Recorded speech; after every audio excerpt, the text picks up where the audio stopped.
And then again, there was this recurring theme that academic findings could sometimes be short on accessibility and applicability to the general public and to advocacy organizations providing on the ground services and programming. And then the last sort of question we asked was around just how, beyond knowledge sharing, how could this mobilizing justice convening provide value to the community organization? And again, there was a real desire for networkings, for opportunities to discuss with organizations, project collaboration, and to sort of be a part of a community of like-minded organizations.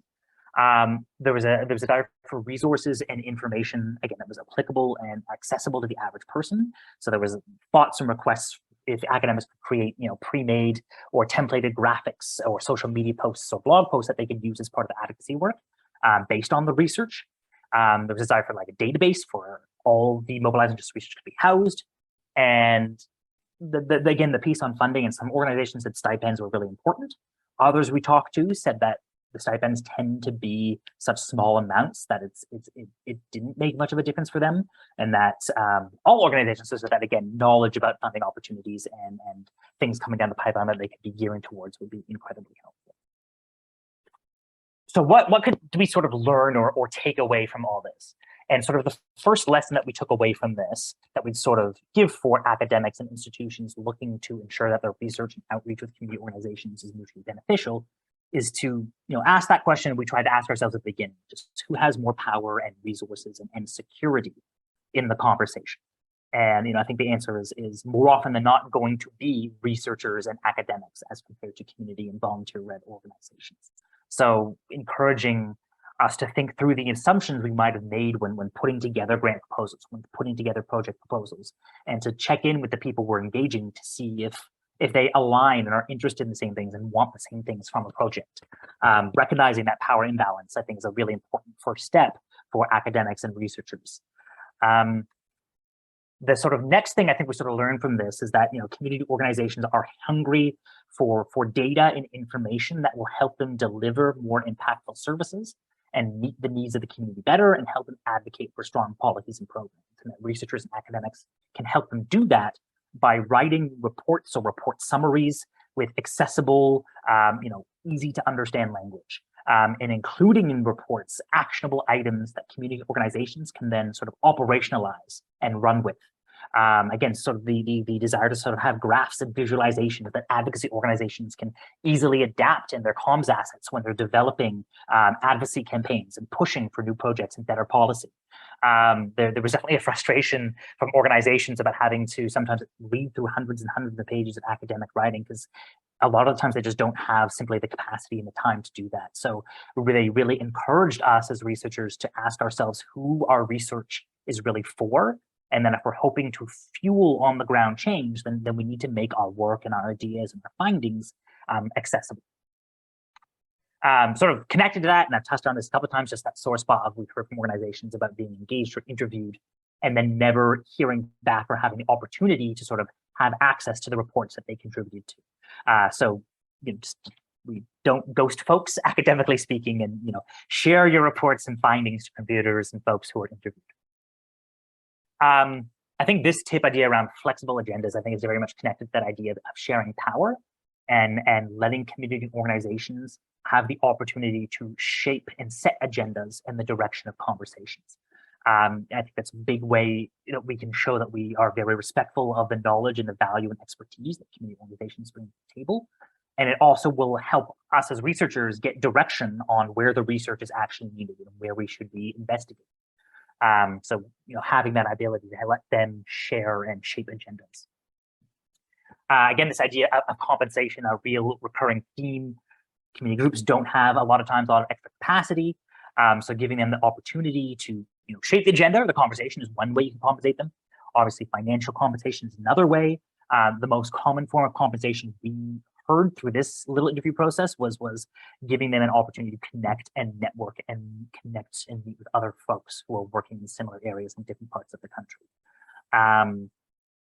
If as an academic you are interviewing or connecting with community groups as part of your work, giving them the chance to talk to each other, we heard is incredibly valuable.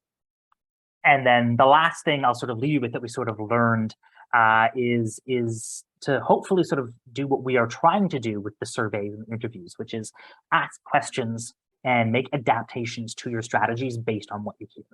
I think it's probably fair to say that sort of the vision for this community practice has changed a little bit since the grant was submitted. It's probably certainly changed more since we started asking organizations these questions. And I'm sure it's going to change even more after we hold our first convenings this fall and adapt lessons and learnings from that for next year's convenings. And as I say that, I feel a little bit stressed and anxious thinking about all that change and the mistakes that I'm sure we're inevitably going to make. But I recognize that I think it's better to change course and make adjustments midstream than sort of to keep going down a faulty pathway, and recognizing that listening is an incredible component of any equitable engagement and outreach process, and that we need to be sort of open to that feedback, actively seek it out, and be willing to adapt to what we hear, what we learn.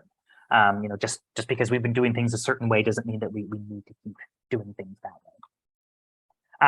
So there you have it. I will stop sort of gathering here. These are our tactics and suggestions for academics and research institutions hoping to engage with community organizations in a reciprocal and mutually beneficial way. And we're going to be talking to a few of the organizations we interviewed as part of our panel discussion, and really get to dive into some of their findings, some of their work. But before we do that, I'll sort of stop sharing my screen here and give folks an opportunity very quickly if there's any questions you might have for Nancy and I about sort of what we just presented.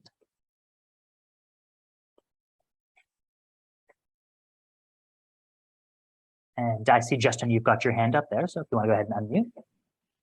Thanks, David and Nancy. Just really great stuff. So I know Nancy linked to the report about the community actions. Is there anything that's like documentation around those 6 lessons that you're able to share out through the MJ project? Just for, I think those are just like good. I think those are good foundational practices for engaging with equity deserving communities for kind of for any type of project, and I just think those would be helpful to have. Yeah, it's a really great question. I don't think that we've got those 6 lessons in any existing sort of report, but I think you're absolutely right. We can definitely sort of create a resource with that and share that with the project and with folks on as part of the symposium. I'll connect with you afterwards, David. I've got a couple other elements of engaging with equity deserving communities in like the kind of master planning process that we've been working through at WSP, and maybe there's an opportunity to kind of work together on kind of integrating those 2 things, because I think there is really good synergy between what you talked about and then some of the best practices that we've identified with some of our literature review around the master planning and complete streets design manual process. So yeah, I will reach out. That'd be great, Justin. I look forward to connecting afterwards. Sweet.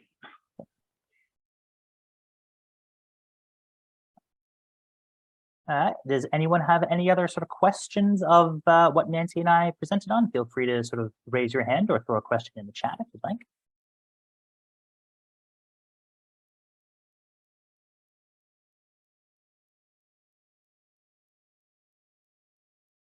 Okay.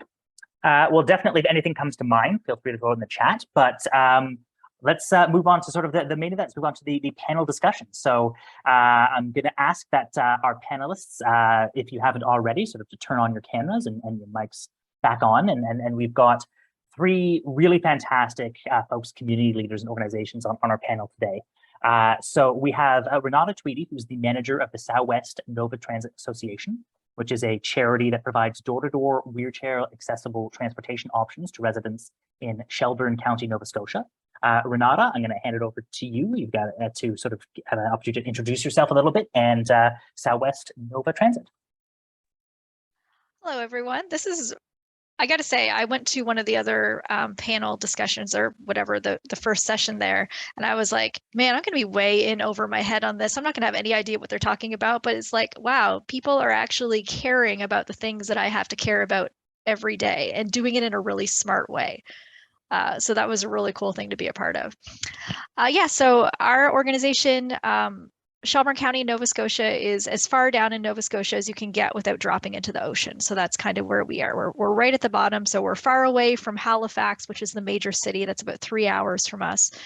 But that's also where a lot of services are. So we do a lot of transporting people there. But probably what I should talk to you about is the RTA, which is the Rural Transit Association that was mentioned by Nancy. So there's actually 20 organizations now that are a part of our network.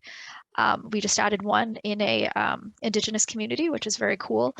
And all of the organizations are different. They're all different sizes.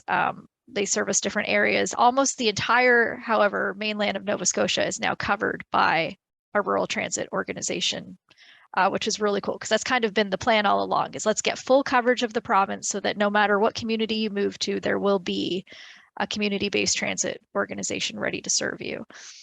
And the purpose of the RTA is like we're meeting on Friday. We get together usually once a month, once every other month, all of the managers to talk about best practices, to work with the guy that kind of runs our funding programs through the province, to say, hey guys, we need more money, and here's why we need more money, which is great to have that connection, to have somebody from like a civil servant right in the room with us to be able to have those conversations, and to plan just in general advocacy for more money, not just for our organizations, but to lower fares for the people that we're serving.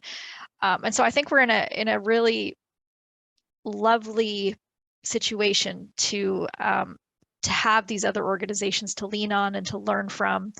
The RTA started the year that I joined, that my organization formed. And so I've been lucky to have that as a support all the way through. And now 11 years in, I'm helping to mentor new managers and new organizations coming in. So it's a really cool,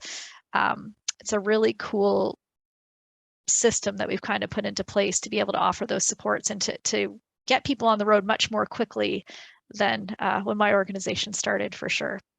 Yeah, so that's us in a nutshell. Is there any questions? Thanks so much, Renata. If you have any questions for her, please feel free to put in the chat. And congratulations on sort of covering now the entire province. Almost. So next up, our next panelist is Anders Swanson, who, amongst other things, is the executive director of Winnipeg Trail Association, which is a nonprofit with the goal of developing a sustainable city with a focus on active transportation in Winnipeg. And Anders, I know you wear many, many hats, so please take a moment to sort of introduce yourself and the work that you do. Sure. Can you hear me okay there? Right on. I'm wearing a tree planter hat actually today, which explains why I'm in my truck. It wasn't because purely for balance. But I'm just outside the city on a sort of a bike touring route in Winnipeg. We're trying to plant 60,000 trees in the next couple of weeks along here.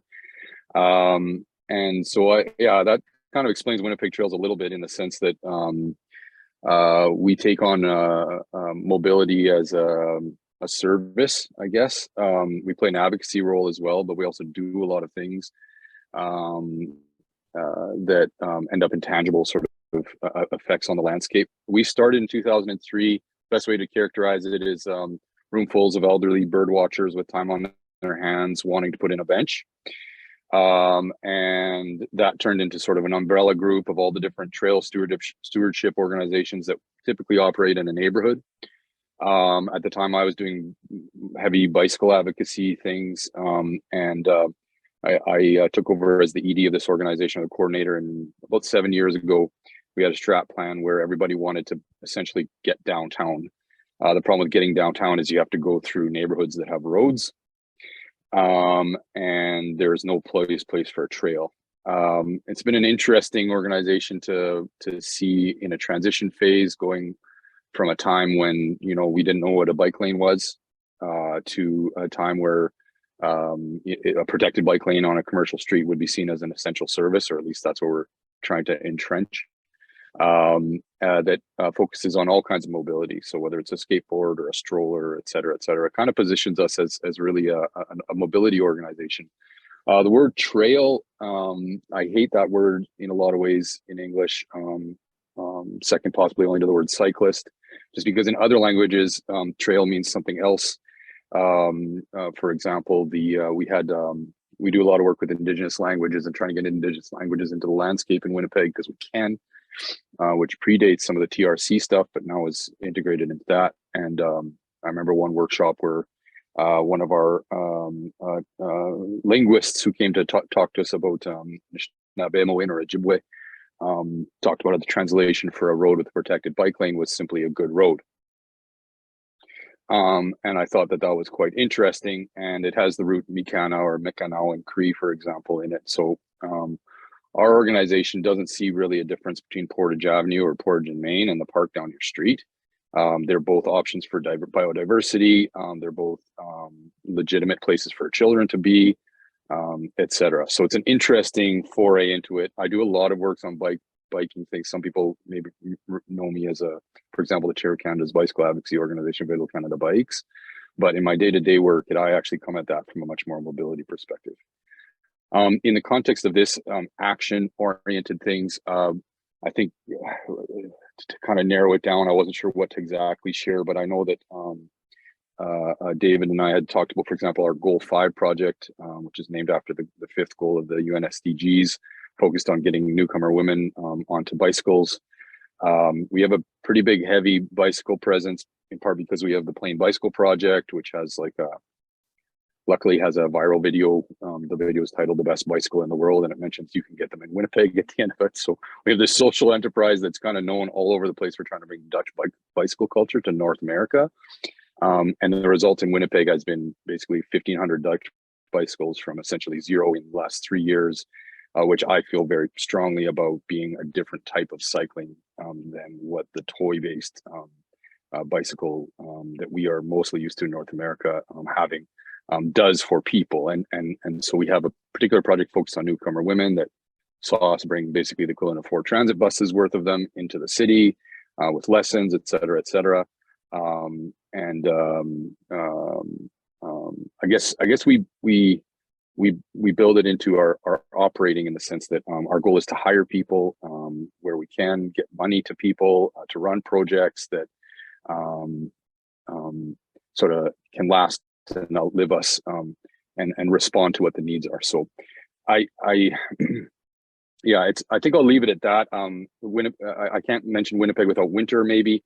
I think it snowed actually today while we were outside. We felt a couple flecks. But we also do, for example, we have something called Winterpeg, where we work on, I guess, the demand side, or is it the supply side? I'm not sure. You decide. But basically, what we were noticing was that if you wanted to cross-country ski during the pandemic, which is kind of one of the few things you can do outside, like your average person for fun and joy, you would have to bundle up in a car and drive somewhere. So we did a project where we brought the ski trails to everybody. So we brought snowmobiles, we made ski tracks, we brought the skis, we brought fire, and we brought them into every neighborhood in the city in order to make it possible to walk for the people who might not own a car, or et cetera, et cetera. And that was hugely successful, really interesting. Everybody loves us, whatever. But it's an interesting way of looking at land use, I think. Like when you start to decentralize some of the programming, we tend to think ambitiously. It's a fairly big, small city, but just Winnipeg, but 700,000 people. It's still, we try to serve everybody, and so we try and think of solutions that can actually do that. And that was the best we could come up with in a short period during the pandemic in the winter, heading into that first really weird winter. So anyway, there's a couple of projects that we do. Thanks. It was a lovely presentation so far. I'm so keen to see your research. Thank you. Thanks so much, Anders. And every time I hear you speak, I think to myself, man, I really need to move to Winnipeg. From how you just talk about for your love of the city and the work that you're doing. Last and certainly not least of our panelists is Heather McCain, who is the Executive Director of Creating Accessible Neighborhoods, an organization that's created for people with disabilities by people with disabilities. They work on a number of projects related to accessibility, poverty, education, and transit. And Heather, welcome. Thank you so much for joining us. And please take a moment to introduce yourself. Great, thank you. Yeah, so I'm Heather McCain. I'm coming to you from the stolen traditional territories of the Squamish, Musqueam, and Tsleil-Waututh in what is colonially known as Vancouver. I am a white non-binary person who has freckles, wears silver glasses, and has a shaved head. And I do this visual description to ensure that blind and partially sighted people have access to visual information. As David shared, I'm executive director of Creating Accessible Neighborhoods, a nonprofit I founded in 2005. It was my own experience disabilities, neurodivergence, inaccessibility, and ableism that led me to this. At the time, I was in a power wheelchair, and bus drivers would lie and say that the ramps weren't operating because they just didn't want to bother loading and unloading someone in a wheelchair.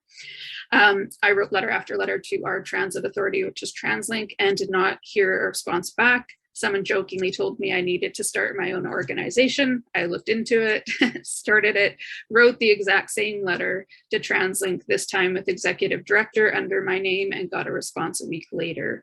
I was able to solve the issue, and then I was flooded with disabled people who had other issues they wanted me to address. I'm proudest to be called a CRIP doula. This is a disability justice term for someone who helps disabled people navigate our complex systems, provide resources, build community and support. And the title is given to someone by a community. So in my case, it was members of Chronically Queer, which is a support group I facilitate for 2S LGBTQIA+ folks with chronic health conditions. As David mentioned, all of our staff, facilitators, researchers, and volunteers are people with disabilities, and this is central to our values. We recognize that those within the disability community have intersecting identities, and we work really hard to ensure that a multitude of voices and experiences inform our work. We work to represent and honor all identities by centering decolonization and using both an intersectional lens and disability justice framework. And, we're really proud to empower people with disabilities, build community, and enable people to advocate for themselves and others while celebrating diversity and amplifying lived expertise. So that's me. Thanks. Awesome. Thank you so much, Heather, for that incredible sort of summary of the work that you're doing. And thank you to all three of you for joining us as our panelists.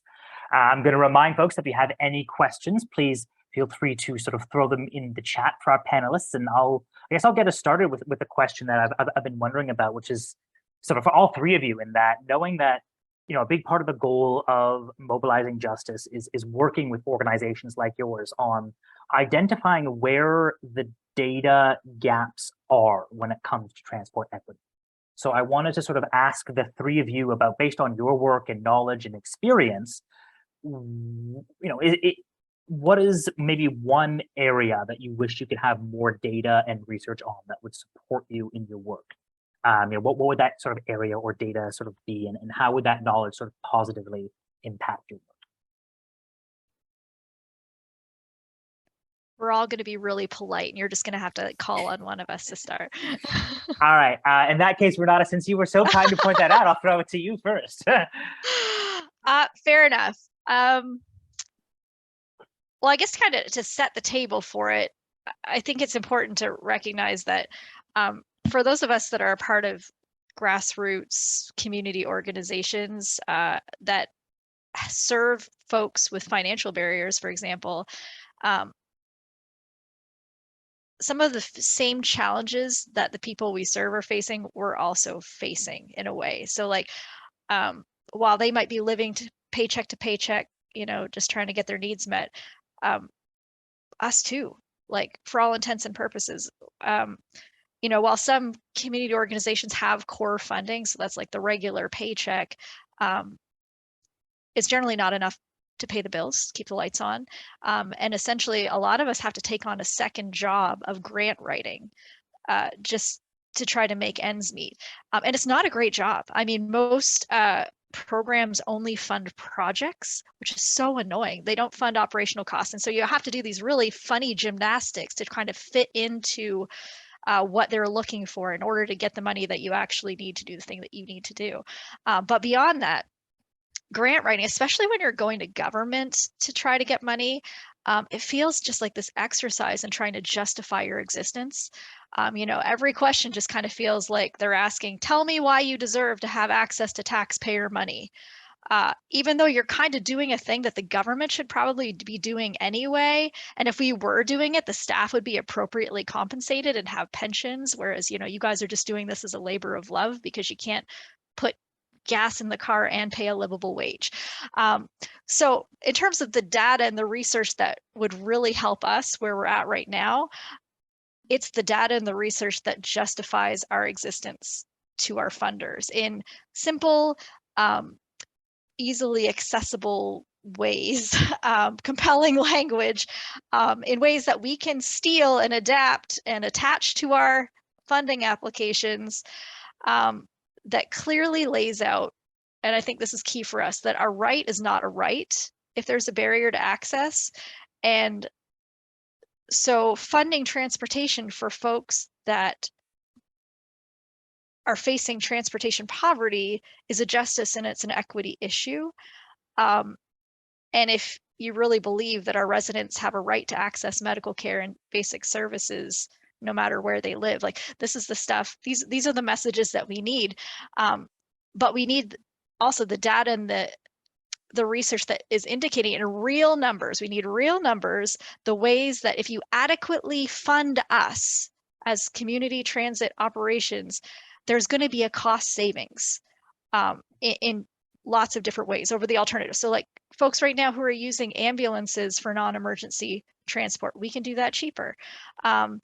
Somebody remaining on social assistance because they can't get to a work site, like fund us, we can get someone off of community assistance just by funding transportation.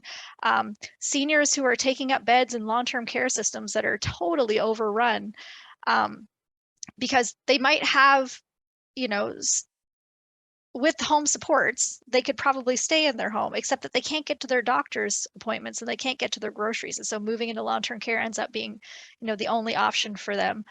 And so when it comes to us, you know, writing grant applications, doing presentations, like we're always told as community transit operators, as people as a part of the impact or the nonprofit sector, tell stories, tell stories. I got the stories. I've been in this for 11 years. I got the stories. The names and the faces and the specific situations that anecdotally illustrate how rural transportation makes a difference. But the research and the data that says, if you funded us better, we could do more and help more people and free up even more money for you to do other things with. That's what we're missing. And I think that's what the impact sector is really needing. Thanks, Renata. And I think you definitely highlight a real area of need that I think many community organizations and folks doing the programming really can appreciate and relate to as well. Certainly the struggles and challenges around needing to have your full-time job of doing the programming and then a second full-time job of finding the funding for the programming. And then the third time potentially full-time job of, also, needing to pay bills and all those sorts of things. So really struck home certainly with me, and I'm sure with a lot of folks who work in community programming. Heather, I saw you nodding to a lot of sort of what Renata said, so maybe I'll throw it over to you on that. Great. Yeah, I absolutely agree with what Renata was saying. And I think, I wish I didn't have to say this in 2022, but we need data that shows that disabled people exist.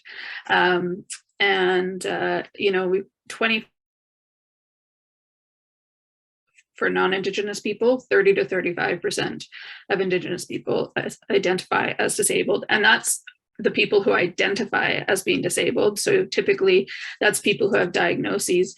And there's a lot of barriers to diagnosis that prevents other people from self-identifying as disabled.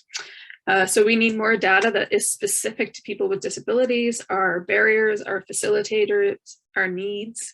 I'm part of Mobility, Access and Participation Research Partnership, or MAP, and it consists of academic researchers, community organizations, and municipalities across Quebec, Ontario, and BC. And we're trying to answer community-driven research questions on how to build more accessible communities. And one of the questions was, where do disabled people with mobility devices go? And for anybody with a mobility device, they could answer anywhere we can, as long as it's accessible. And there's some of us who go in places that aren't accessible. I was known for using my power wheelchair as more of an ATV. So I definitely powered my way up places where I wasn't supposed to be. But that's the thing, is that there is no data that shows where disabled people use it. And that's just people with mobility devices, which tends to be the population that is focused on. There's even less when you start looking at other disabilities, like people with respiratory disabilities, environmental sensitivities, sensory issues, people with cognitive disabilities, or folks with multiple complex chronic conditions. It's hard to push for change and action when we are rarely documented. We know we exist, but academia does not necessarily reflect this. And additionally, it needs to be a partnership between disabled people and researchers, as we have seen so many research projects asking questions or finding answers that are not reflective of actual lived experiences of disabled folks. Thanks, Heather. That's a really, yeah, that there's, as you sort of said, the fact that we need to be saying and need to be clear that we need to be having the data that disabled people exist and are here is a sad sort of, I guess, statement about where so much of our public space and our systems just don't take that very basic understanding into account. I also just noticed there was a comment from Antonio that when Mr. Harper was Prime Minister, the participation in activities limitations survey was discontinued. And that Mr. Harper was not really interested in knowing about people who face disabilities in Canada. I'm gonna be honest, I was not familiar with that survey. Maybe I'm aging myself a little bit about the fact that when Mr. Harper was Prime Minister, I was maybe a bit younger and not yet in my professional life. But that's definitely something, Antonio, I think I'll probably need to learn more about to understand what that was. Andrews, I'll sort of throw it over to you if there's anything sort of you wanted to add to what Renata and Heather have already said. Yeah, I'm trying to narrow it down. I sort of dedicated my life since 2012, at least in part, to developing data collection systems, and I ask myself this question a lot. A lot of data gets gathered for the sake of gathering data, and to try and figure that out. So, like I would say, you know, data about children using transportation is a big gap. Qualitative aspects of different modes of transportation, who's actually using it rather than just reducing it to a mode. But I think I have three answers. One's for the engineers, one's for the planners and social scientists, and the other one's for the artists. So I'm going to start with the artists one because it ties a little bit together with a couple things that Renata and Heather said. Renata in part because this is applicable to areas that are not your heavily studied, data-heavy urban centers in particular, but might be more applicable in a rural area or a small town. Also, something that Heather said, which really speaks to me about, you know, where do people with disabilities want to go elsewhere, everywhere.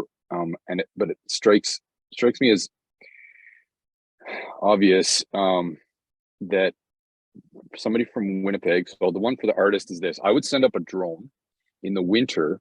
And have automatic detection software try and prepare a map, a digital map of where we actually have usable sidewalks, because I can't think of another way of actually doing it. Usable sidewalks, desire lines through parks. And one beautiful thing about being in a winter city is that, and just loving winter in general, is anybody who really loves winter knows that in the winter, even if you're out in the middle of nowhere, northern BC in a forest, you're less lonely because you can see the tracks of. I'd be very interested to see an ongoing time-based map of what is actually available to people in terms of infrastructure. I like to when I do speaking engagement, I like to talk about winter infrastructure as concrete that melts, and you got to think about winter cities like that. Like you might have this many X kilometers of sidewalk and this many X kilometers of protected bike lane, but at some point in mid-December, you actually have zero of either of those things. And we really know very little about that. So that would be my answer for the artist, just because we tried to do that once with the drone and it kind of went okay, but it was -35 every day and the drone didn't work. But that would be my answer for the artists. My obvious answer for the engineers, and this may not be obvious to others, but if you think about it, so when I was in meetings with Transport Canada, I asked them if they had vehicle kilometers traveled per person and weight. So those factors put together. Because what I'm finding is that there's these decisions like against electric bikes or whatever. We're not dealing with the basic physical principles that translate back into greenhouse gas collection. What I mean by that is like we don't have any targets at a national level for getting people to carry less things around with them less far. And if you look at cars are getting bigger, so like when we talk about modal split, for example, or even car sharing or those kind of things, we're not reducing it down to basic principles. Like we should basically say, what does Anders do on an average day? How many kilometers does he carry around with him? And or how many kilometers does he go and how much weight does he carry around with him? Is it a 25-pound bike? If so, default safe. Is it an 80-pound e-bike? If so, default safe in the long-term health, environment, and economic standpoint, because it's just less energy. And we don't even ask that. So it leads to some very weird decisions about what people should be doing in terms of legal repercussions and whatever. Anyways, I think Transport Canada should really be looking at that data point. And as far as I know, we don't at all. And then the one for planners, social scientists is, this is pretty high level as well, far away from Winnipeg, but beneficial to all of us. But we have to change the census questions about transportation. We need a national household travel survey like every decent country has. If I had my druthers, that national household travel survey would also be applicable to geographically standard coordinates. I'm a mapper, so forgive me if I'm, getting into those weeds, but like for me, it really bothers me that we use census tracts of random shapes and that we ask the question, hey, Dad, from 1950, how did you get to work today? And somebody's like, well, define work, like was it taking somebody to daycare work, you asshole? Like you don't get that chance to ask that back to the census taker. A national household travel survey actually gets to the point that we're human beings. I'm a truck right now. I'd rather not be, but actually it's raining, so I'm glad I am because I'm on a computer. But like, speaking about, I just want to relate that back to poverty. Like, rightfully so. If you ask a lot of people in an inner city neighborhood, what's your big transportation demand? They're like, I want a car. I'm like, yeah, damn right. Let's get you one for the times when you need it, and let's get you one for the times when you need something else, and let's get you one of a skateboard and a longboard and a stroller and this and that.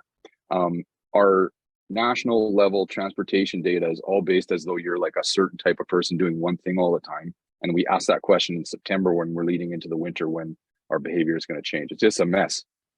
So anyway, those are my 3 data points that I would start with. Thanks, Anders. Those are really great points on all of them. And definitely, I think touched on just the last point you made there, that a lot of times it seems like how we talk about transportation, is very much stuck in a mid-20th century.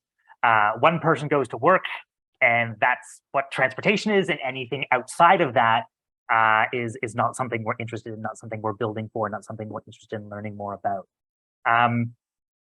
I did have a question, and maybe I'll Heather particularly to you around, one of the things when you and I talked about was, and you sort of mentioned this in your answer to the other question, but that lack of data around accessibility and public transit, particularly with regards to invisible disabilities and intersectionality. And I was hoping maybe you could speak a bit more about that, and if you have any thoughts about how those issues could be addressed, or about how we can at least better understand those issues and have the data to track those issues. Yeah, absolutely. I mean, I think a huge part of it is education. I think that people try to address accessibility without understanding what disability is, first of all. So for example, the city of Vancouver has created an accessibility strategy, and part of that in the lead up to this in community consultation, what they heard over and over again is don't create an accessibility strategy if you don't know what disability means, if you don't know how ableism shows up already in your organization. So I've been hired to do workshops, disability awareness for all levels of staff, and potentially council. And this is a huge part because so many people do not understand the broad spectrum of what disability actually encompasses. And even the phrase invisible disability is interesting because we don't use invisible disability, we use non-evident, because the invisibility of that disability is actually society not teaching us to expect or to recognize what disability looks like. It's also a prioritization of certain non-disabled body, brains, and senses. And disabled people are often pressured and or forced into appearing as non-disabled. So autistic people are trained to mask their autistic traits. There are people who need mobility devices who don't use them because of the stigma that they'll experience.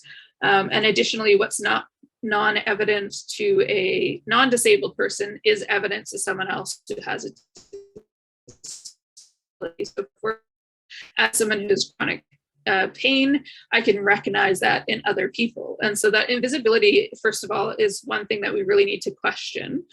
Why is it invisible? Who is it invisible to? And what are the things that promote that invisibility within our culture? And so I think we really need to look at education. The education needs to be paid. It needs to be by disabled people. It needs to be by different types of people. Like, unfortunately, I do a lot of disability awareness training here, and I'd love to make myself obsolete, because a white person shouldn't be doing this necessarily. You know, like, I'm able to do this because I have family support to do my errands for me and help me with other things. There's a lot of disabled people who would love to be in my position, but don't have the community support, family support, the ability to be here. And so we need to look at multiple ways of educating yourself.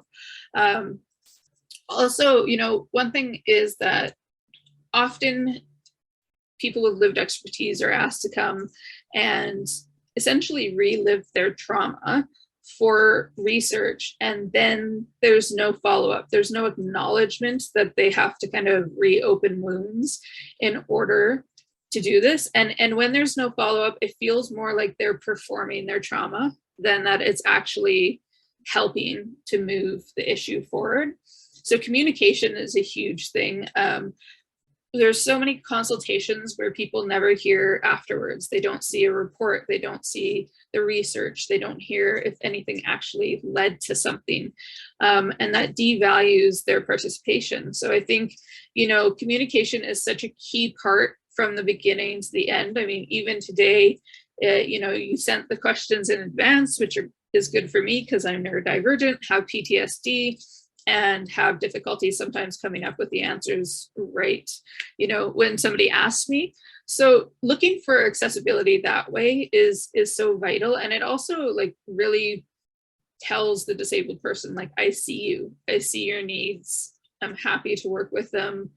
I think one thing we all need to kind of think about is the fact that we all have access needs. It's just society is set up to meet the needs of some, and it is leaving others behind. And so what are ways that we can do our work to better meet the needs of other people? For too long, disabled people have been treated as if our needs are extra, as if accommodations are things that we should feel grateful for receiving. And often that creates a very unbalanced relationship. So there's a lot of consultations where we are treated in a way that we should be happy that we were involved, not just that we are a valuable part of the discussion or project. So I think that goes with education. Like, you need to learn how ableism shows up in society, in research, in interpersonal interactions, learning about how ableism leads to internalized ableism. So a lot of disabled people will take on the inaccessibility for themselves, and they'll say that this is my fault, I shouldn't have these needs, it's bad that, you know, I have these additional things that need to be met. And the same goes for people who live in poverty. You know, they say, you know, I should be able to get a bus there, or I should be able to think better, but even if I haven't eaten for 2 days. You know, so we need to think about what are the ways that are stopping people from being able to participate. Yeah. Thanks, Heather, and thank you for sort of challenging me and pointing out about the use of the term invisible disability. I will definitely non-evident disability. Definitely will incorporate that into my language. I appreciate it. I did want to, Anders, and then maybe we'll end afterwards with a question, particularly for you, Renata.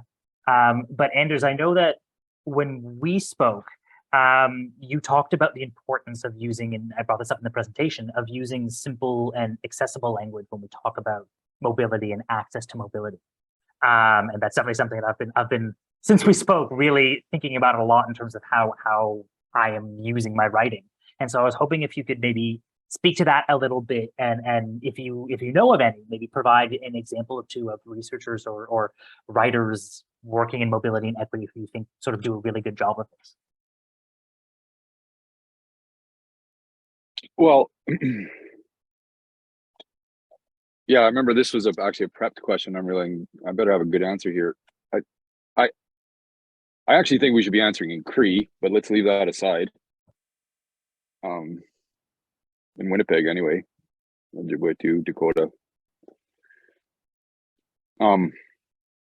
But if you think about some of the pitfalls of some of the, like the reason we have a census question asked like the way I mentioned it there, and sorry for saying assholes earlier in a public trip, by the way, but I think I'm actually not sorry, because like it's how we actually talk,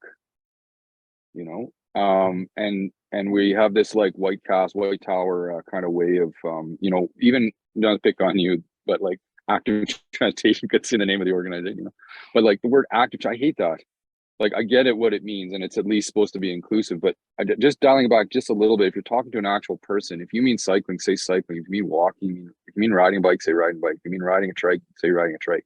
And then acknowledge your biases. So by by walking, I mean, of course, I mean, somebody in a wheelchair rolling beside somebody using a cane. And that's what I mean by, somebody walking. Like, I guess we need to plain language some of the stuff because the jargon creeps in too much. That's one thing. Also, like, and I don't know about the word simple, but plain is important, just because not everybody is a transportation planner and needs to be engaged in the conversations. And I don't want to put Indigenous organizations in the category of this, but I do know for a fact that it is one particularly strong beef of people when they work with like people who are coming, for example, from government agencies or whatever, consulting things in the big city, a bunch of white people working for it. We're working with a First Nation. Just the lack of like the use of language, the use of abbreviations, the use of a bunch of stuff like that. It makes it very tricky for anybody who's an ESL speaker. And so, I mean, I think language is just part of the, my background is as a visual artist. So the thing that really bugs me most about like seeing the images of what riding a bicycle in Canada, it doesn't look like something everybody does or whatever. And that used to be my beef. That's changed a lot. It used to bother me that all the pictures of any kind of active transportation were always shown in the summer. That used to bother me a lot. But language, yeah, for me was always, so it was nice to see, for example, how people are starting to say people on bicycles instead of somebody who's a cyclist, because that sounds like an inside term, like it's an ideological term. So I don't fully know, like, it's something that I try and do when I'm writing. I don't think I've articulated in a way that I could say to everybody what I think should people do, but I just notice when it happens,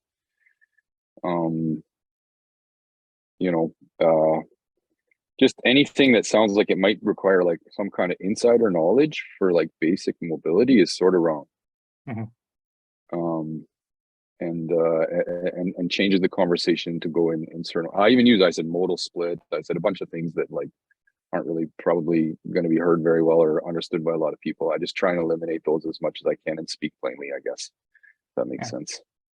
No, it does. And for the record, I've got no problem with you with the use of that word. I can't speak for Steve, but I'm totally good with it. I think you're absolutely right that whether it's in the written language or the visual language, like the not to go into tokenization, but having visual representation of lots of different people and lots of different bodies walking, on transit, riding bikes is incredibly important to have. Can't always be, as you sort of said, happy middle-aged white guys in summer.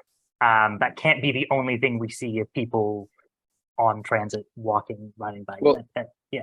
The one other thing I would say is maybe is in terms of singular versus plural, and it speaks to the fact that what we are doing is actually, human beings are social animals, and the social aspect is so much more important than we give it credit for in a lot of the work that we do. Like it's like having an artist involved in things forces people to look like different way. Like what I mean, I guess, is, for example, we always talk about transportation as in terms of an individual thing, but it doesn't actually work as an individual thing, and it has huge design repercussions all across Canada. We see people. There's no recognition that the only way to learn riding a bicycle, for example, I talk about bikes a lot. I apologize, I like them, whatever, but like is from your parents. It's the only real way for a whole country to learn how to ride a bicycle long term. Never going to be can bike. It's never going to be teachers. It's never going to be, because the only examples we have of where it gets done are in places where you're able to ride through the city beside your parents, so that you learn it early enough that for those people with access to the bike that works with them, like they can do it. And so like we forget that cars carry 4 people together. So when we talk about somebody like riding a bicycle or walking or using a wheelchair, like it needs to be those 4 people. And the good news for is that you're not isolating people, because any given household is likely to have at least one person with a disability, for example. So it means it necessarily you need to be functioning as a human unit. Right. And so that's where language, I think, starts to extract some of the important stuff that bleeds into the design world eventually. A really great idea. Before I throw over to Renata for the closing question, Heather, I think you had something you wanted to add to that. Yeah, I really appreciated what Anders was saying. And we actually do a workshop on imposter syndrome. And part of why we do that workshop is because of the way that the systems, the language have made people not be able to see themselves in it. And as Anders was talking, I thought of a quote by author Renata. And they say, let's get one thing straight. Imposter syndrome isn't a personal problem. It's a historic result of who gets to be in power and define success based on categories like gender, age, sexuality, and ability. And part of what we teach is like, ask yourself, who gets to set the parameters of what is or isn't good behavior and professionalism? And typically those parameters are set by non-marginalized people, often trying to gatekeep positions of power. And part of that is done through language, through telling people that they can't swear. That's, like in Chronically Queer, that's one of the first rules is you can swear, you can feel emotions, you can get angry, you can get sad.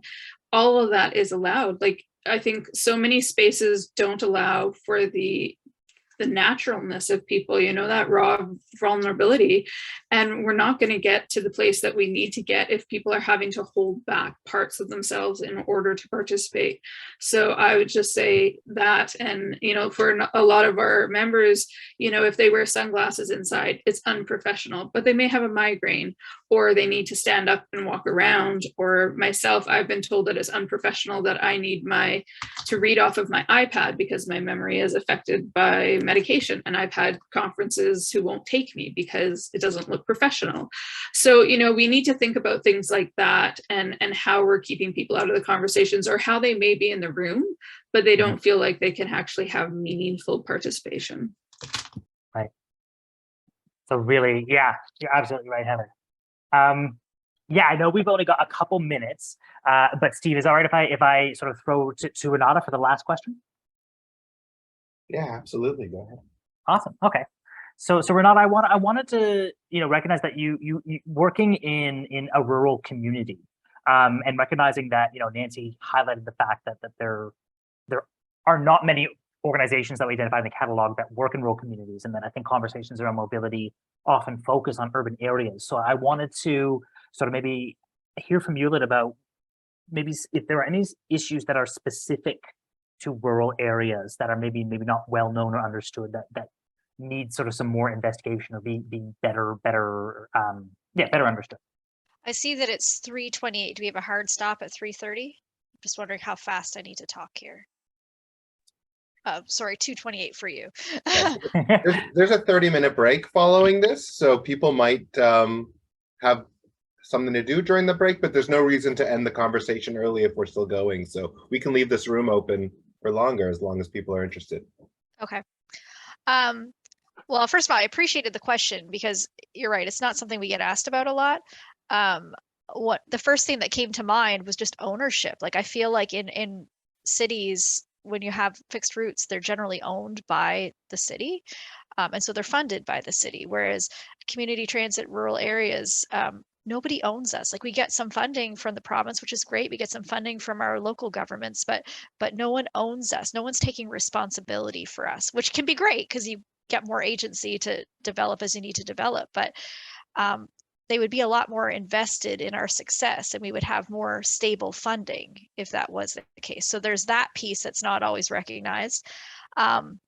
The idea that it's really hard to have an efficient service in a rural area because you've got a low population density and a large geographic catchment area, and you're not just bringing people into one place. Like a lot of times, you know, you might have in suburban areas, you're feeding into the larger city. But for us, even just in our catchment area, which is really tiny, we have multiple places that people need to get to. And then we're also taking people an hour this way and 3 hours this way because there's no specialized medical care in our area. So we can't just run a little fixed route because that's not what people need. And so like we're door to door because of that, similar to a taxi, except that we're pre-booked, and it positions us to meet, you know, more specialized needs. But it's just really hard to find efficiencies because the idea that even two people might call us having an appointment at the same place on the same day at around the same time is the exception and not the rule. And even if it happens, like people could live so far apart from each other in our catchment area that getting them both into the vehicle and then getting them to the, like, it's really hard to do. So that's something that's not necessarily thought about. And then the last piece is just, you know, in a city, generally, there's a choice whether or not you want to have a car. In rural areas, everyone that can drive does drive. That's just the way it is. But in a city, you might have a city bus, car shares, taxis, active transportation. You could make the choice that having a car isn't worth it. But in a rural area, if someone's regularly using a service like ours, it's not a choice. And there's almost always a bigger reason. Like the lack of choice is a symptom of something else. So whether that be a social issue, a financial issue, health, mobility, capacity. And because of that, a lot of the people that are using our service, we can't just show up and provide them a ride. We have to have all of these other things in our mind. Like we have to consider what's the safest vehicle for this person.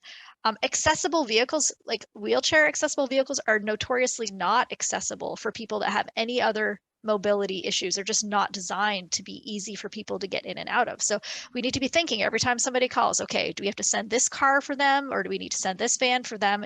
It's, you know, even just people who are larger, physically larger, we need to send a larger vehicle. So we've got that in mind.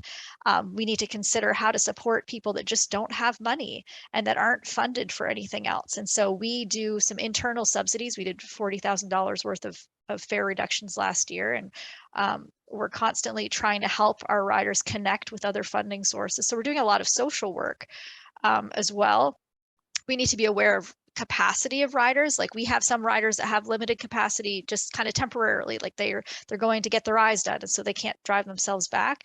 We also have riders that need our drivers to help them tie their shoes so that they can leave the house. We have riders who have dementia, riders who technically should really have somebody going into doctor's offices with them because they're not going to remember what the doctor told them. They're not going to be able to process that information. And while we say kind of in the rural transit world, at least in Nova Scotia, that we're not really in the business of transportation, we're in the business of connecting people to their communities and each other.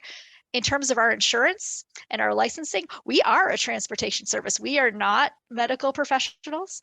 We're not caseworkers. And so we have to spend a lot of time on the phone with social workers, with doctors' offices, with family members, with long-term care facilities, making sure that supports are being put in place so that riders can use our services safely and effectively.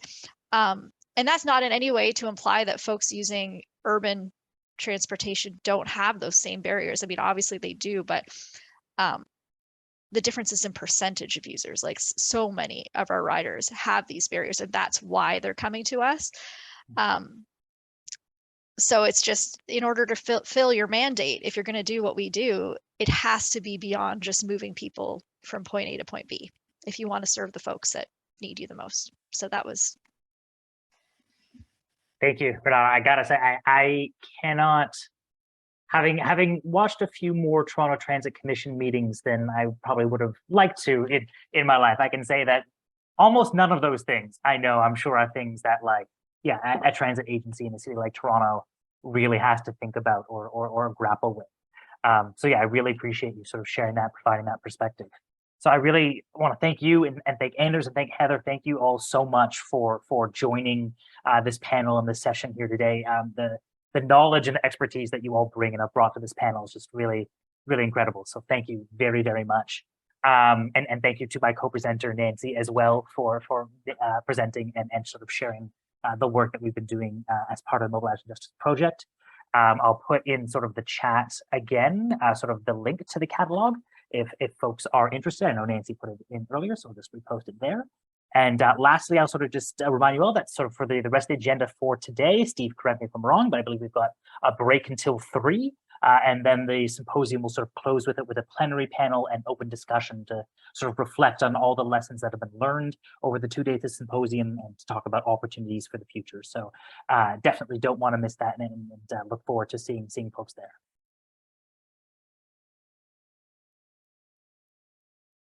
Thank you so much, David, and thank you to our panelists and to Nancy and for the audience. It's just a really, really great session. There were so many things said that I know I need to go back and actually watch the recording. So you guys hit on so many fascinating and important points and things that MJ definitely really wants to, has always been supportive of, and then new things for us to consider as well, which is really fantastic. So just thanks so much for sharing your time and expertise with us all here. Thanks for the invite. It was an honor. Yeah, thank you. Yeah, thanks. This was great. Take care.